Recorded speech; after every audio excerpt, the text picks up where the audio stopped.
আসসালামু আলাইকুম। হ্যালো, আসসালামু আলাইকুম। আমরা আজকে আসছি এখানে ড্রাইভিং লাইসেন্স নিতে। আজকে বন্ধুরা মজা নিতেছে একটা জিনিস দেখার জন্য। এই যে এই জায়গায় আমাদের গাড়ি আছে, আমরা ড্রাইভিং লাইসেন্স নিতে আসছি। আমাদের দেশে যদি আমরা ড্রাইভিং লাইসেন্স অফিসে যাই, সরকারি কোনো অফিসে যাই, তাহলে প্রচুর পরিমাণে দালাল থাকে বাইরে, বলে যে টাকার বিনিময়ে তারা লাইসেন্স দিবে।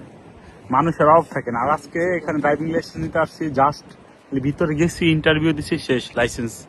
লাইসেন্সের অ্যাপ্লাই হয়ে গেছে, কিছুদিনের মধ্যে লাইসেন্স পেয়ে যাবো হাতে। Bro, in my country have a go to driving license office, too many broker. In here no broker, I not see. Look, you say anything. Just went and take a license. Okay. Now going to write. Go on to right. It's too much easy. I miss my country. Who is the broker?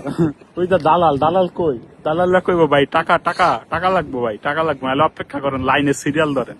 দেন কত গাড়ি এখানে, কোনো serial নাই। কি সুন্দর, এটা কত ভালো না? হ্যাঁ, আমাদের দেশের মানুষের উচিত শিক্ষা নেওয়া এগুলা থেকে, ঠিক আছে?